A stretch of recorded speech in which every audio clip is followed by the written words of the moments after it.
Praise the Lord. கர்த்தருடைய பரிசுத்த நாமம் மகிமைப்படுவதாக. இன்றைய தியானம் நீதிமொழிகள் 1ஆம் அதிகாரம் மற்றும் 2ஆம் அதிகாரம். இந்த நாள் தியானத்திற்கான தலைப்பு ஞானத்தை பெற்றுக்கொள்வது எப்படி. இந்த நீதிமொழிகள் புஸ்தகத்தை எழுதியது சாலமோன் ராஜா. சாலமோன் ராஜாவை குறித்து நாம் பார்க்கும்போது இந்த பூமியில் வாழ்ந்த நபர்களிலேயே மிகப்பெரிய ஞானவானாக இருந்தார்.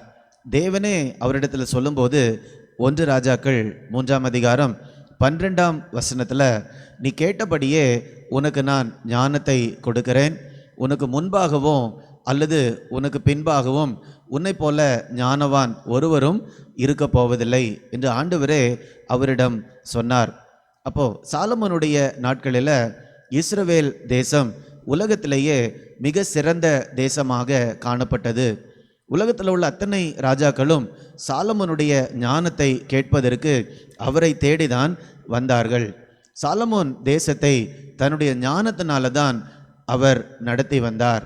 இன்னைக்கு இப்படிப்பட்ட ஞானவானுடைய வார்த்தைகளை தான் நாம் தியானிக்கிறோம். அப்போ தேவனுடைய ஆவியினால் ஏவப்பட்டு சாலமோன் ராஜா எழுதினதைத்தான் இன்னைக்கு நம்ம ஆண்டவருடைய வார்த்தையாக படிக்கிறோம். நம்முடைய வாழ்க்கையிலும் கூட நம்முடைய குடும்பத்திலேயோ சமுதாயத்திலேயோ ஒரு பெரிய தாக்கத்தை நாம் ஏற்படுத்த வேண்டும் என்றால் ஆண்டவருடைய ஞானம் நமக்கு தேவை. இதில் ஒரு காரியம் என்னவென்றால், சாலமோன் ராஜாவுடைய வாழ்க்கையில் அவர் பிறக்கும் போதே ஞானவானாக பிறக்கவில்லை. தாவீதை தொடர்ந்து தான் ஆட்சி பொறுப்பை எடுக்கும்போது அவர் அனுபவம் இல்லாதவராகவே காணப்பட்டார். அதனால தான் ஆண்டவர் சொப்பனத்தில் வந்து உனக்கு என்ன வேண்டும் என்று கேட்ட உடனே, ஆண்டவரே இவ்வளவு பெரிய ஜனங்களை நடத்துவதற்கு எனக்கு ஞானம் வேண்டும் என்று அவர் கேட்டார். இப்போ முதலாவதாக நம்ம இதில் தெரிந்து கொள்ள வேண்டியது என்னவென்றால், பிறக்கும் போதே நமக்கு ஞானம் இல்லாமல் இருக்கலாம், அல்லது சின்ன வயதில் வளரும்போது நமக்கு ஞானம் இல்லாமல் இருக்கலாம். ஆனால் எந்த நேரத்திலையும் நாம் சாலமோன் ராஜாவை போல ஞானத்தை பெற்றுக்கொள்ள முடியும். ஒரு சில காரியங்களை நாம் தியானிக்க போகிறோம். ஞானத்தை நாம் எப்படி பெற்றுக்கொள்ளலாம், ஏன் நாம் ஞானத்தை பெற்றுக்கொள்ள வேண்டும், இந்த காரியங்களை எல்லாம் நாம் தியானிக்கலாம். முதலாவதாக, எந்த நேரத்தில் நாம் ஞானத்தை தேட வேண்டும். இன்னைக்கு நிறைய பேர் பிரச்சனைகள் வரும்போது இந்த பிரச்சனையை கையாளுவதற்கு எனக்கு ஞானம் வேண்டும் என்று ஜெபிப்பார்கள். ஆனால் வேதத்தில் நாம் பார்க்கும்போது பிரச்சனை வருவதற்கு முன்பதாகவே நாம் ஞானத்தை தேட வேண்டும். 1ஆம் அதிகாரம் 24ஆம் வசனம் 25ஆம் வசனத்தை நாம் படிக்கும்போது அந்த இடத்துல இந்த ஜனங்கள் ஞானத்தை தேடவில்லை, ஞானத்தை வெறுத்தார்கள், ஏற்றுக்கொள்ளவில்லை என்ற வார்த்தை சொல்லுகிறது. அதனால் 26ஆம் வசனம் 28ஆம் வசனத்தை நாம் பார்க்கும்போது, ஆகையால் நானும் உங்கள் ஆபத்து காலத்தில் நகைத்து, 28ஆம் வசனம், அப்பொழுது அவர்கள் என்னை நோக்கி கூப்பிடுவார்கள், நான் மறு உத்தரவு கொடுக்க மாட்டேன், அவர்கள் அதிகாலையில் என்னை தேடுவார்கள், என்னை காண மாட்டார்கள். இந்த இடத்துல ஞானம் பேசுவதை போல நாம் வாசிக்கிறோம். அப்போ இதற்கு முன்பதாக நீங்கள் ஞானத்தை வெறுத்தவர்களாக இருந்தால், நீங்கள் தேவை வரும்போது அல்லது ஆபத்து வரும்போது நீங்கள் எவ்வளவு என்னை தேடினாலும் உங்களால் என்ன பண்ண முடியாது, என்னை கண்டுபிடிக்கவே முடியாது. நாமும் கூட நம்முடைய வாழ்க்கையில் மற்ற நேரத்தில் ஞானத்தை நாம் வெறுத்து ஞானமாக நடக்காமல் இருப்போம் என்றால், ஆபத்து நேரத்தில் மட்டும் அல்லது ஒரு சில பிரச்சனைகளை கையாளுவதற்கு மட்டும் நாம் ஞானம் வேண்டும் என்று கேட்கும்போது நாம் ஞானத்தை என்ன பண்ண முடியாது, கண்டுபிடிக்க முடியாது. அப்போ நம்முடைய வாழ்க்கையில் நம்ம எடுக்க வேண்டிய தீர்மானம் என்னவென்றால், மற்ற நாட்களில் நம்முடைய வாழ்க்கையில் பெரிய அளவில் சொல்கிறது மாதிரி எந்த பிரச்சனையும் இல்லாமல் இருக்கிற நேரத்தில் என்னுடைய பொறுப்பை இந்த பூமியில் நிறைவேற்றுவதற்கு ஞானம் எவ்வளவு முக்கியம் என்ற உணர்வை உடையவர்களாக ஞானத்தை நாம் தேடி பெற்றுக்கொள்ள வேண்டும். சாலமோன் ராஜா பெற்றுக்கொண்டது போல நாமும் கூட பெற்றுக்கொள்ள வேண்டும். அது மாத்திரமல்ல, நாம் ஏன் ஞானத்தை பெற்றுக்கொள்ள வேண்டும் என்று 1ஆம் அதிகாரம் 1ஆம் வசனத்திலிருந்து 6ஆம் வசனம் வரைக்கும் நாம் வாசிக்கும்போது தெரியும். அதை நான் சுருக்கமாக சொல்லுகிறேன். ஆண்டவரிடத்திலிருந்து ஞானத்தை பெற்றுக்கொள்ளும் போது இந்த பூமியில் நாம் வாழக்கூடிய வாழ்க்கையை நன்றாக நேர்த்தியாக வாழ முடியும். ஆங்கிலத்தில் ஒரு மொழிபெயர்ப்பு இவ்வாறு சொல்லுகிறது, டு லிவ் வெல். நன்றாகவும் நேர்த்தியாகவும் நாம் வாழ்வதற்காக தான் ஆண்டவர் நமக்கு ஞானத்தை தருகிறார். அப்போ நம்முடைய வாழ்க்கையும் கூட இந்த பூமியில் பூரணமாக இருக்க வேண்டும் என்றால், நேர்த்தியாக இருக்க வேண்டும் என்றால், வாழ்க்கையில் உள்ள எல்லா பகுதிகளும் நேர்த்தியாக இருக்க வேண்டும் என்றால் ஆண்டவருடைய ஞானம் நமக்கு தேவை. அடுத்ததாக, இந்த ஞானத்தை நாம் எப்படி பெற்றுக்கொள்ள முடியும்? இந்த அதிகாரத்தில் நமக்கு பதில் இருக்கிறது. நாம் ஆண்டவருடைய ஞானத்தை தேட வேண்டும்.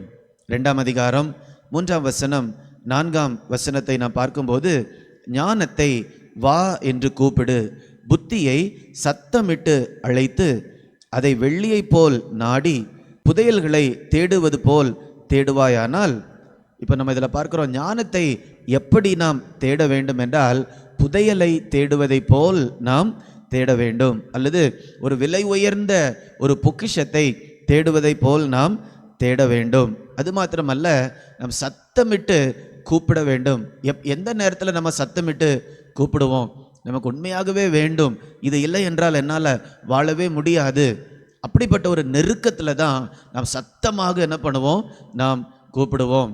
இயேசுடைய ஊழியத்தில் பார்க்கும்போதும் கூட அந்த குருடன் இயேசுவை பார்த்து சத்தமிட்டு கூப்பிட்டான், இயேசுவே, தாவீதின் குமாரனே, எனக்கு இரங்கும். அப்போ நம்ம ரொம்ப நெருக்கப்படுற நேரத்தில் தான் சத்தமிட்டு நாம் கூப்பிடுவோம். அப்போ ஞானம் ரொம்ப முக்கியமாக இருக்கிறபடியால் அப்படியாக நாம் சத்தமிட்டு கூப்பிட வேண்டும் என்றால் அதை நம்ம ரொம்ப வாஞ்சித்து அதை தேட வேண்டும். ஒரு புதையலை தேடுவதை போல் நாம் தேட வேண்டும். ஞானத்தை குறித்து நம்ம ரொம்ப நிர்விசாரமாக இருக்கக்கூடாது. 1ஆம் அதிகாரம் 32ஆம் வசனத்தை நாம் வாசிக்கும்போது, மூடரின் நிர்விசாரம் அவர்களை அழிக்கும். ஒருவேளை நிர்விசாரம் என்று சொல்லுவது ஏதோ ஒரு ஆபத்து இல்லாத காரியம் போல் நமக்கு தெரியும். ஆனால் நிர்விசாரம் என்று சொல்வது மிக மிக ஆபத்தானது. அதனால் ஞானத்தை குறித்து நாம் அப்படி இருக்கக்கூடாது. நாம் ரொம்ப உற்சாகத்தோடு நாம் தேட வேண்டும், வாஞ்சித்து தேட வேண்டும். அப்படி தேடும்போது கர்த்தர் நமக்கு ஞானத்தை தருகிறார். கர்த்தரிடத்திலிருந்து நம்மால் ஞானத்தை பெற்றுக்கொள்ள முடியும்.